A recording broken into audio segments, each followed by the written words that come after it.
Greetings, fam. I wanted to share with you some unbelievable stuff that's happening in your world. So, I've got a lot to share. I'm just going to jump right into it. Okay. For starters, in this light skin obsessed world, I present you Koudia Diop. She is a young Senegalese fashion model. She rose to internet stardom after her unusually dark skin tone was captured in a photo for the Colored campaign, and it's a platform that celebrates different skin shades. Koudia's melanin-rich skin has taken the internet by storm, and the feedback has been overwhelmingly positive, especially on Instagram, which is where she regularly posts photos of herself using her handle melanin.goddess. And you are indeed a beautiful woman that God has created. Kudos to Koudia. Up next, this man, he has won the World Memory Championship 8 times in a period of 10 years. He can memorize a full deck of cards, which makes him banned from casinos across the world. And his name is Dominic O'Brien. He's the man with the world's best memory. Now, looking back at his childhood, 59-year-old Dominic admits that he is probably the world's most unlikely mnemonist, which is the name for people who have these types of memories. And that's because as a young boy, he had severe attention problems and never listened to anything the teacher said. And of course, the term ADD, which stands for Attention Deficit Disorder, had not been in use at the time of his childhood, which was in the 60s. It's speculated that some sort of attention disorder may have been a likely diagnosis for Dominic during his childhood. He also used to write backwards, and he suffered from dyslexia, which is a condition where when you're trying to read things, the words are backwards. So, wow, he overcame all that to become the person with the world's best memory. Moving on, this is really disgusting. It's a one-of-a-kind handbag that has been fashioned out of the pelt of a dead cat. And it even features the cat's head as part of the design. Now, a lot of people are upset about this, and I am too. This is ugly. It's nasty. Who wants to carry that? But it was created by Claire Hobbs, who's a professional taxidermist. That might have something to do with it. For those of you who don't know what that is, that's a person who stuffs dead things. So you usually find them with, the damn elephant's head or rhinoceros head hanging on their wall, and all sorts of other creepy stuff that they've stuffed. And this is what they do. It's an actual for lack of a better word, job. And this handbag sells for $1,400. Well, good luck with that, Claire. Anyway, moving on. Some people just can't let it go. Now, when Pepe Astute incorporated the Memorial Necroli Economica Cemetery in 1983, it was only a very small building, but the demand for above-ground tombs with a view was so great that he kept expanding until his cemetery became the tallest in the world. And this is in Brazil, where there are a lot of very, very, very poor people. However, someone thought it was great to build the skyscraper to house the dead. And sure enough, this is it. And it has a view, not that the dead are going to be seeing anything, but nonetheless, it measures 108 meters tall. It features 25,000 storing units, tombs, if you will. There are several wake-up rooms. No, my bad, not wake-up rooms, wake rooms, rooms to hold the wakes. There's crypts, mausoleums, a peacock garden with its own waterfall, and even a chapel and a snack bar, in case you want to have a snack with your loved ones. Okay, so while a few regular cemeteries can be considered tourist attractions in their own right, This cemetery, which is the Memorial Necropoli Ekumenica, is actually one of the most visited landmarks in Santos, and it's acknowledged as such from the local tourism board. Alstut himself admits that his cemetery is incredibly popular with tourists and attributes it to the structure's notoriety as the tallest cemetery on Earth. People from all over the world come to Santos to see the necropolis, and the people who reside there, though dead, their families have paid huge amounts of monies for these tombs with a view. Anyway, moving on. This woman in India's Madhya Pradesh state, a 19-year-old college student sliced off her own tongue as an offering to the goddess Kali in exchange for the fulfillment of her wishes. Now, to the right, you can see this deity, which is very widely worshipped in India. One thing I've noticed about this deity, in every picture that I've seen, it appears to have the tongue hanging out.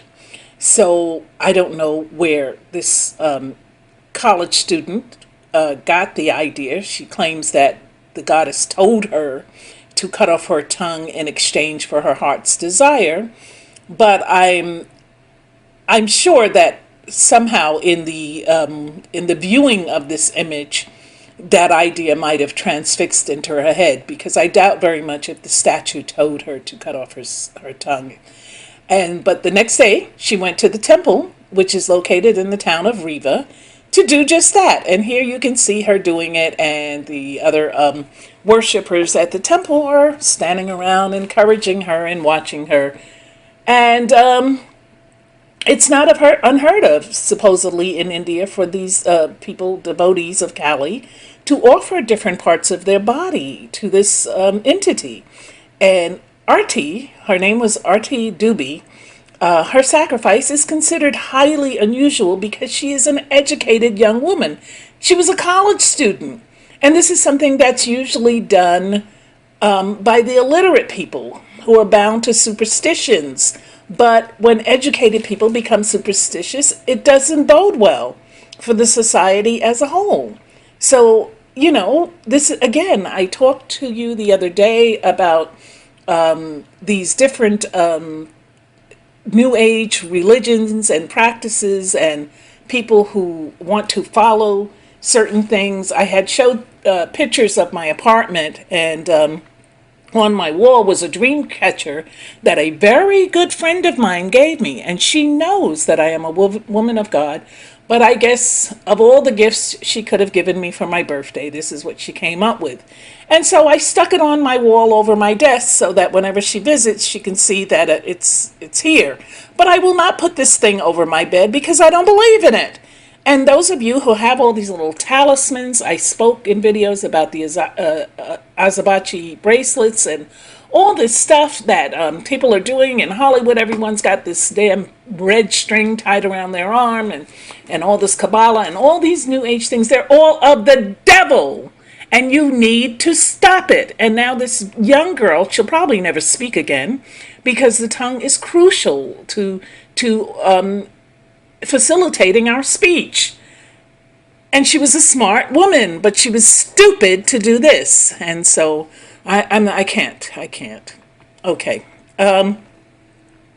Talk about New Age religion. Here we have in the Limpopo province, people were left in shock a couple of Sundays ago when a woman lost her life during a failed miracle attempt by Pastor Lehebuho Rabalungo, and I'm probably pronouncing that wrong, but anyway.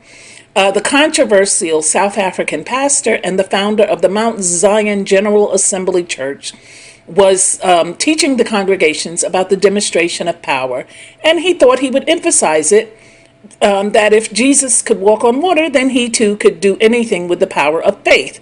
And so to get his point across, Rabalongo invited a young woman from the crowd to take part in a real-life miracle. And he had her lie down on the floor, and then he ordered his ushers to pick up a giant speaker and lay it on top of her body. And the woman suffocated to death. So hopefully he's somewhere in jail thinking about his actions, because I don't believe, and no one can ever tell me, that God told this man to put that speaker on top of that woman. These are devices of the devil, and it comes from pride, and pride comes from the devil. Be careful, people. You don't have to impress people. I will never, ever, ever get before the camera and profess to perform miracles to get you to believe in God. I will preach to you, I will quote scripture, but I will never do something as dangerous as trying to recreate miracles that I have not been given the gift for. We are all given our gifts, our spiritual gifts in this lifetime, but let the Lord lead you in your discernment and in your gifts. Don't take it upon yourself, because it always ends tragically, like it did here. Moving on. Ever since his owner was taken to the Ruth Cardoso Hospital in Santa Catarina, Brazil, a young black dog named Nagalo has been waiting outside the building for him to walk out. And I've seen many instances of this. These dogs especially, they're extremely loyal. And when their owners die, they usually don't know that the owner is not coming back. So they wait, and they will wait and wait and wait on the premise that the owner is going to return. And even though the man died of sepsis after his admission, he had some type of infection and it killed him. This dog's loyalty has touched the heart of millions, and it started last year, and the dog is still there. And apparently his owner was a homeless man who took care of the dog, and they lived in the streets together. And it's a really sad story. And hopefully someone will take the dog in and give him a home, and he will, eventually grow to love the new owners, because the owner that he's waiting for is obviously not coming back. Okay, let's talk about excess. All right. Jarvis Jimenez Pavao was considered one of the most dangerous drug traffickers in South America, and he was serving an 8-year prison sentence in the Tacumbo prison when police raided his cell to find out that it was actually a luxury suite. Now, the pictures that you see here, these are pictures of Jarvis's cell. He had a flat screen TV. He even had a kitchen. There's his bedroom area up there with a nice comfy bed, no cots there. He was due to complete his sentence for money laundering next year. And at that point, he was likely to face extradition to his home country of Brazil. But Paraguayan police recently learned that he planned to escape by blowing a hole in the prison wall. So to prevent Pavao from pulling an El Chapo, they raided his cell, only to find that instead of an austere room, which is usually, that's part of your punishment, is that you don't get to have the comforts of home. But this guy, he was living in a luxurious three-room suite, complete with air conditioning, private bathroom, conference room. I wonder who he had conferences with. Kitchen, library, and multiple flat screen TVs. So, I'm sure there was someone who wasn't on the payroll, and hopefully it was someone high up that took away his little party pad. Nonetheless, moving on. Ronnie Music Jr. has to be the dumbest guy on the planet. Okay, this guy, he won $3 million in the lottery. And, you get a lot of advice from the accountants and different people of how to invest your money. Well, this idiot decided to invest his money in a meth lab. And needless to say that he got caught. He was from Waycross, Georgia. And not that that makes him stupid, but he was. And they caught him. The police raided his place, and they found over $1 million worth of methamphetamine, several firearms, thousands of rounds of ammunition, and $600,000 in cash. Well, Ronnie, I guess you can kiss that paycheck goodbye. Okay, in the Russian city of Novosibirsk, A sunbather has managed to enrage her neighbors by exposing her behind outside of her window every day.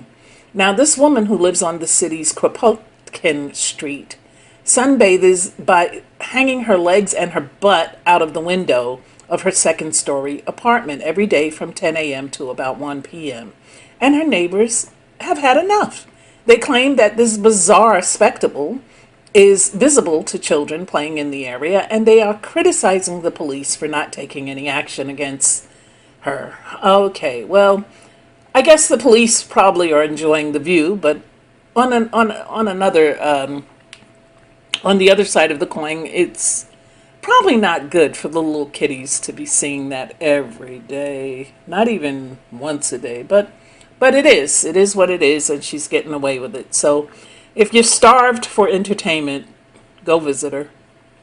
Check out the view. Okay, moving on. Arya Pramana is a 10-year-old boy from Indonesia, and he has been dubbed the fattest child in the world after it was reported that he weighs a whopping 192 kilograms. That's 438 pounds at age 10. His heavy frame has left him unable to walk, attend school, or to even find clothes that will fit him. Now, my question, I see a lot of these instances of these really fat kids. And my question is, parents, how do you let them get that way? This kid doesn't have a job. He has no way of buying food. He can't order it online. Somebody is feeding him. So now you want, the public's mercy and intervention that you've allowed the kid to get like that. And this woman in the picture supposedly is his mother. She's not fat.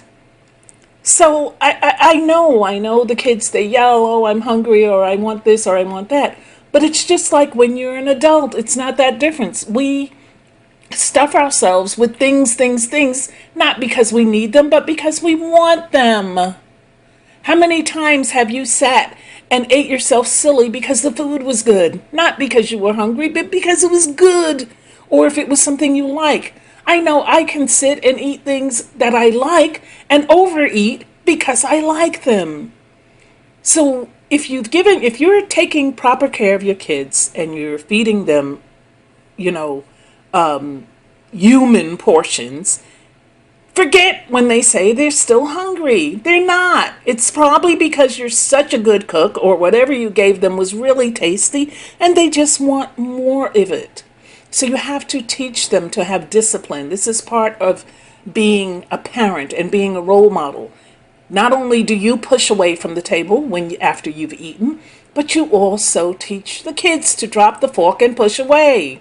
You give them enough so that they don't leave food on the plate, but you don't overfeed a kid to the point where they get like this.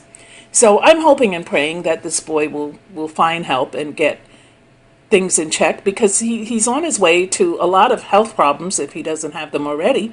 Not to mention that he could possibly die, because weight can kill you. Obesity kills. Take it from someone who knows, who is now undoing the damage of years of gluttony, which is what this boils down to. Next, two famous musicians who would have been neighbors had they not been born 200 years apart. If it was not for the 200-year difference, Jimi Hendrix and George Handel would have lived right next door to each other, because one lived at 23 Brook Street and the other one lived at 25 Brook Street, both located in London. I thought that was interesting. Okay, there were only two cars in the state of Ohio in 1895. They ran into each other, and then there were no cars. Speaking of cars, the license plate number of the Archduke Franz Ferdinand's car in which he was assassinated was A, capital III, and then 118. And the official end of World War I was Armistice Day, which was 11/11/18. Interesting play on numbers. When designing the landscapes for the video game Deus Ex, one of the artists left out a major landmark of the New York City skyline, the Twin Towers. To cover up this flub, the game made up something about a terrorist attack. The game was made in 2000, exactly 1 year before the towers fell to the ground. There are a lot of eerie coincidences of things that happen, and if we really take our time and think about some of these things, we'll find that, there is something to it. And I do believe that, and I always will believe that the terror attacks, so, quote unquote, terror attacks on the Twin Towers was planned.